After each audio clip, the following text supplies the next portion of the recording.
ప్రమాదాల నివారణకు బాల్యం నుండే రోడ్డు ట్రాఫిక్ నిబంధనలపై అవగాహన కల్పించాలని రవాణా పోలీస్ శాఖ అధికారులు అవేర్నెస్ ప్రోగ్రాం నిర్వహించారు.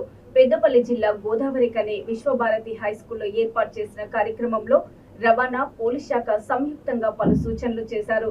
ద్విచక్ర వాహనదారులు తప్పనిసరిగా హెల్మెట్ ధరించాలని, 4-వీలర్ నడిపేవారు సీట్ బెల్ట్ పెట్టుకోవాలని అధికారులు చెప్పారు. తల్లిదండ్రులు మైనర్లకు వాహనాలు ఇవ్వరాదని, రూల్స్ కు విరుద్ధంగా వాహనాలు నడిపితే కఠిన చర్యలు తప్పవని వారు హెచ్చరించారు. మద్యం సేవించి వాహనాలను నడపవద్దన్నారు. పిల్లలు ట్రాఫిక్ ఆంక్షలు అతిక్రమిస్తే తల్లిదండ్రులు హెచ్చరించాలని వారు కోరారు.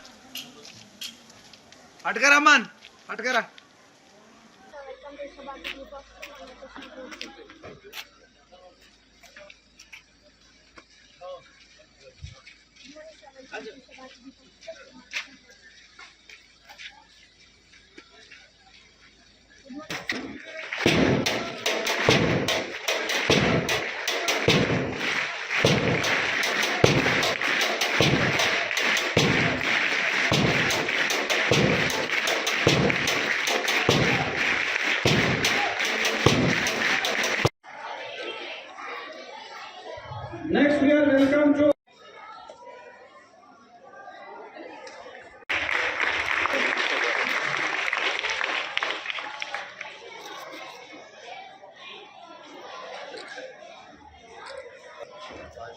now again welcome to our headmaster sir to speak some word about the full riding, only double riding, and we should wear helmet.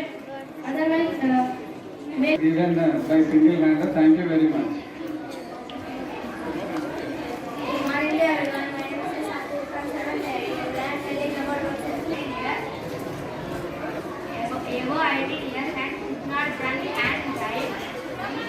Traffic rules. If you have brand wine and you should not drive vehicle. If you are driving 2-wheelers, valuable information to others. But Visvabharati students అంటే అందరూ అన్నింటిలో ముందుంటారు అనేది మీ ద్వారా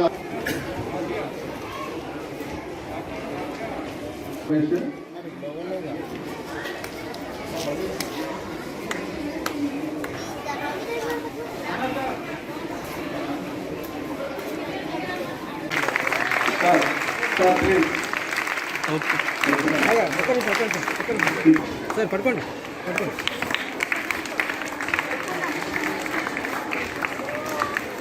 అందరికి ఒకసారి మీరు single first ఇవ్వండి, తర్వాత ఓకే.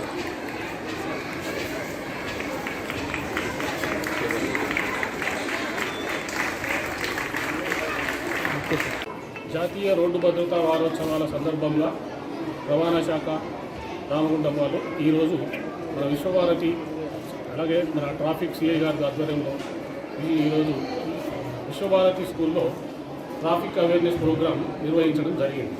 అందులో ముఖ్యంగా పిల్లల నుంచి అవేర్నెస్ తీసుకొస్తే ఇది అంటే ముందు తరాలలో ఈ యాక్సిడెంట్ల నివారణ తక్కువగా ఉంటుందనే ఉద్దేశంతో ఈ కార్యక్రమం స్కూల్స్ నుంచి అలాగే కాలేజీల నుంచి మిగతా ఇంకా విద్యాసంస్థలన్నింటి దగ్గర ఈ కార్యక్రమాలు ఈ మాసోత్సవం మొత్తం జరపడం జరుగుతుంది. అందులో భాగంగా ఈరోజు ఇక్కడ ఉన్న మన పిల్లలకు మోటార్ సైకిల్ నడిపినప్పుడు హెల్మెట్ ధరించాలి, మీ పేరెంట్స్ ఒకవేళ హెల్మెట్ ధరించకున్నా కానీ తప్పనిసరిగా హెల్మెట్ ధరిస్తేనే మేము వస్తాము అనేటువంటి ఒక విషయాన్ని వాళ్ళకి తెలపడం జరిగింది. అలాగే కార్లు లాంటి ఇటువంటి వాహనాలలో కూడా వాళ్ళు ప్రయాణించినా కానీ తల్లిదండ్రులు కానీ ముందు కూర్చునే వాళ్ళు ఎవరైనా కానీ సీట్ బెల్ట్ తప్పకుండా ధరించాలని చెప్పడం జరిగింది. అట్లాగే ఈ మధ్య ఇంతకుముందు సీఎం గారు చెప్పినట్టు ఈ డ్రగ్స్ విషయం కూడా బాగా ఈరోజు జరుగుతుంది. సరే చిన్నపిల్లలైనా కానీ కాలేజీలలో కానీ ఇటువంటి చాలా జరుగుతున్నాయి కాబట్టి వాటి నుంచి కూడా దూరంగా ఉండాలని, అట్లాగే మద్యం సేవించి వాహనాలు నడపొద్దని ఇవన్నీ వివరించడం జరిగింది. దాంట్లో పిల్లల్లో కూడా మంచి స్పందన వచ్చింది.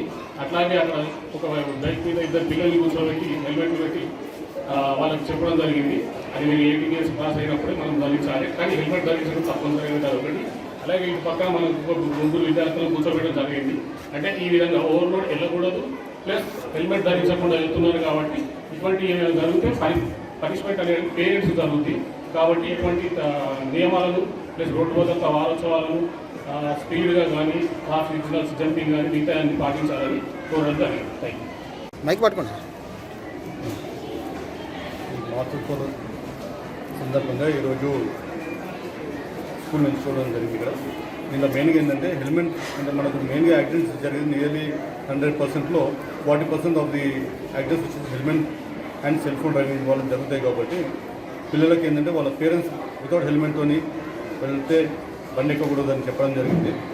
ప్లస్ అలాగే సెల్ ఫోన్ డ్రైవింగ్, మద్యం సేవించి నడపకూడదు, triple riding, over speeding, below 18 years ఉన్న పిల్లలు ఎట్టి పరిస్థితుల్లో బండ్లు నడపొద్దని. ఎందుకంటే వాళ్ళకి తెలియకుండా కూడా వాళ్ళ పేరెంట్స్ను అడిగి వాళ్ళు వెళ్ళిపోతే ఏదైనా జరగడం ఏదైనా ఇన్సిడెంట్ జరిగినా పిల్లలు కరెక్ట్ పోయినా కూడా ఏదైనా జరిగినా కూడా మైనర్ కాబట్టి కంపల్సరీ వాళ్ళ పేరెంట్స్ మీద పడుతుంది. అంటే బండి ఓనర్ ఎవరైతే ఉందో వాళ్ళ మీద పడతాను వాళ్ళకి అవేర్నెస్ చెప్పడం జరిగింది. సో పిల్లలు కూడా అందరూ ఏంటంటే బిలో 18 years ఉన్న వాళ్ళు మీ ఎట్టి పరిస్థితులు బండి నడపమని చెప్పారు. అలాగే మా పేరెంట్స్ వితౌట్ హెల్మెట్ ఎవరైనా మాకు స్కూల్కి కానీ బయటికి కానీ రమ్మన్నా కూడా వితౌట్ హెల్మెట్తో మీ బండి ఎక్కము అని వాళ్ళు ఓట్ చేశారు. కాబట్టి అందరికీ థ్యాంక్ యూ.